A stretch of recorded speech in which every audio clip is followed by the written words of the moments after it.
Matapos ang ilang kilometrong paglalakad namin kasamang iba pang media, narating namin ang liblib na lugar na ito sa Maguindanao.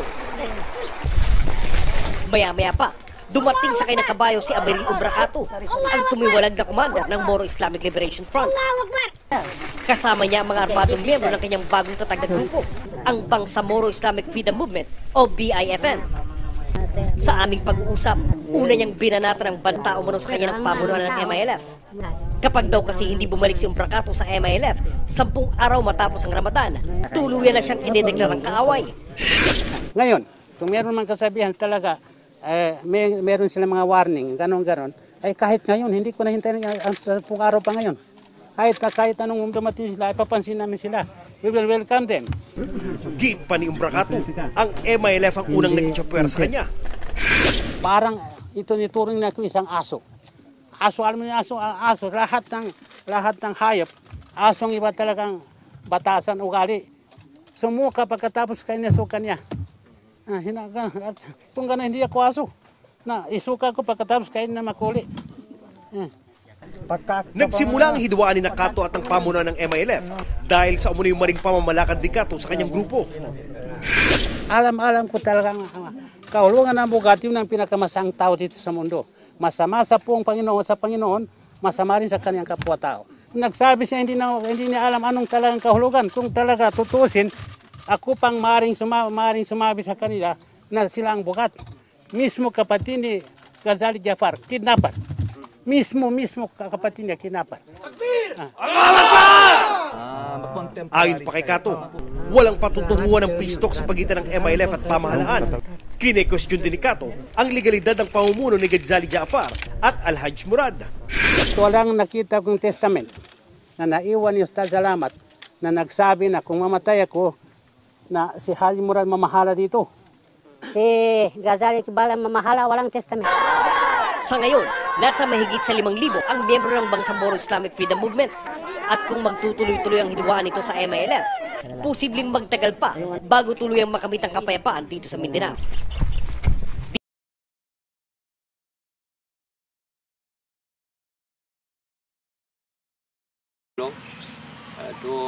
Dalawang kapambot kami, inambos kami. Pero sa awa po ni Allah, alhamdulillah, walang nangyari sa akin. Pati yung mga kasamaan ko, survive kami, walang nangyari sa amin. Salang namatay sa amin, pero hindi natama ng bala. Dahil hindi siya marunong lumangoy, siyempre, pagbanat na sundalo sa amin, tumalon siya sa tubig. Siyempre, hindi marunong siya lumangoy, namatay siya. Hindi bala, ang nakapagtataka lang dyan, dalawang pambot namin, kahit isang tama, walang tama. Iwan ko saan nakapag-train yung mga sundalo, saan sila nag-train ng barilan. Kahit dalawang pambot daw, kalaki-laki ng pambot kami, walang. Ito rin ang damit ko. Tingnan ninyo. Ito rin ang damit ko sa mga panahon na yun. Ito rin ang damit ko sa itong pantalon. Ang napabalita pa, Ustads, tinamaan ka daw sa may bandang kilikili.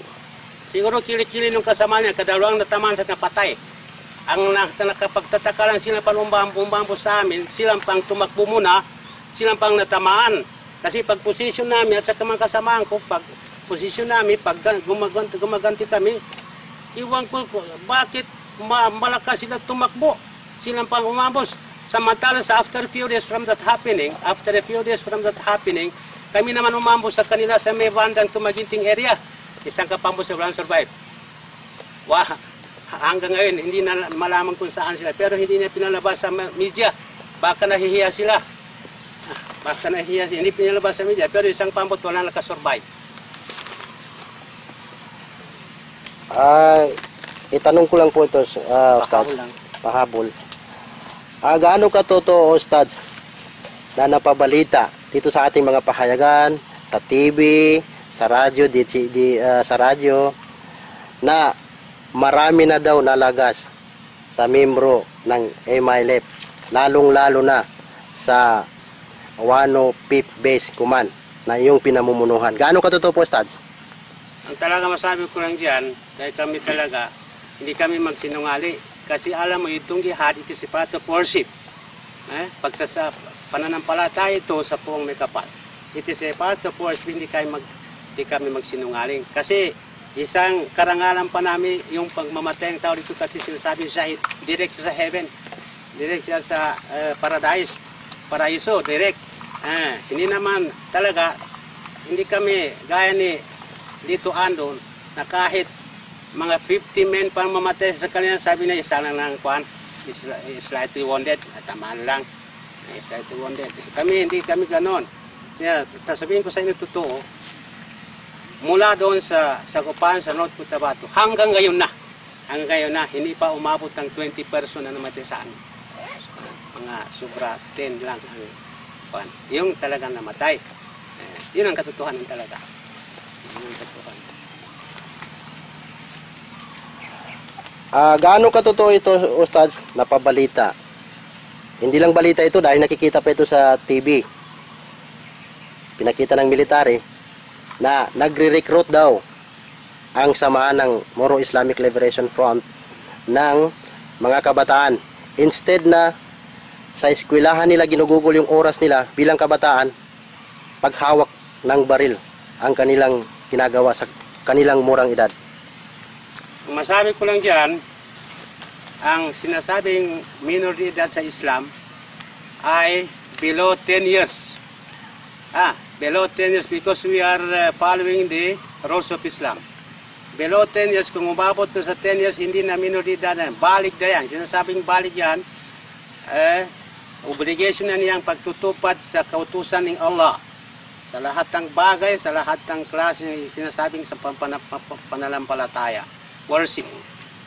Kung umabot na sa 10 years, hindi na minor edad. Pangalawa, yung inipakita nila sa media na meron silang film na nakuha nila dyan ng pag-training na meron dyan mga minor de mga bata, ibig sabihin mga bata. Pati mga babae po, Ustad. Ito, kanila na yan. Ginagawa-gawa lang nila diyan. Kasi alam mo, tingnan mo ang kasinungalingan diyan. Mga uniform na puti. Sa training ay MILF, walang uniform na puti. Hindi nila nakuha ang sikreto diyan. Pangalawa, bawat umaga, meron place sila. Sa eskwelahan pa, meron siyang sinasabing, sa eskwelahan, di ba, Panatang Makabayan. Patriotic place. May place sila bawat umaga na Arabic. Tingnan mo ang pelikula ni ipakita niya. Meron siyang sinusumpahan. Mga bata, meron sinusumpahan. Yung sinasabing, yung sinasabing, gaya sa English, sa English, may sinasabing Panatang Makabayan. Panatang Makabayan. Ibigong Pilipinas, sa eskwela ganon. Sa mga training ng mujahidin, bago sila umumpisa, bawat umaga, may place sila Arabic. Tingnan mo, may place sila. Gawa-gawa lang yung military yan para ma-recover na yung pagbubumba nila sibilyan ng merong mga batang namatay. Nangangatarungan sila, nabomba daw nila yung mga bata kasi merong mga bata na sumali sa training. Gawa-gawa lang yan. Sino ang manginimala diyan talaga nabibiktima sila. Talaga, walang katotohanan dyan.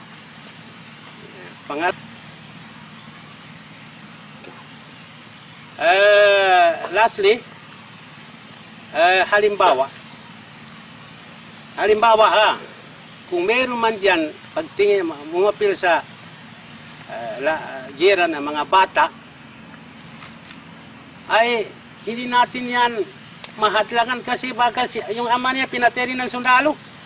Pinateri ng sundalo. Anong gawain yung bata?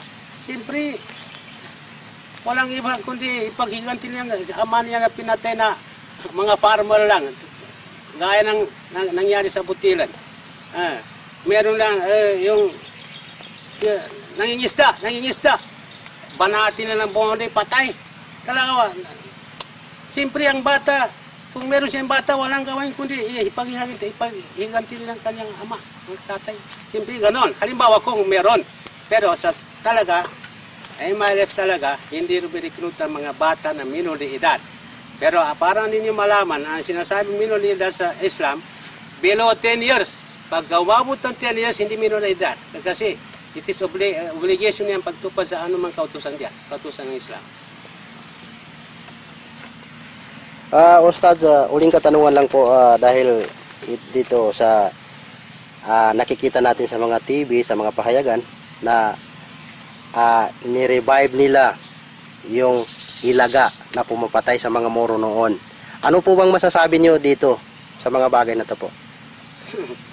Madali lang ang sagot yan. Yun ang mga ebidensya talaga na ubusan sila ng taktik. Kasi yung mga luma, mga ilaga, bakit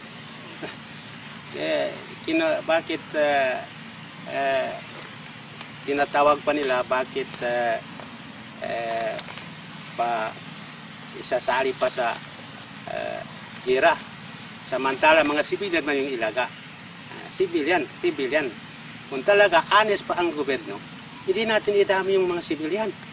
Ang ibig sabihin sila dumadami ng sibilyan, mga ilaga, mga sibilyan, Kristiyano sila, pero kailangan sa gobyerno, hindi nila isali yung sa gira kasi mga sibilyan yun. Yun ang ibig sabihin, naubusan sila ng taktik. Naubusan ng taktik, isang ebidensya, isang nagpapatunay na talagang gobyerno, bagsak na.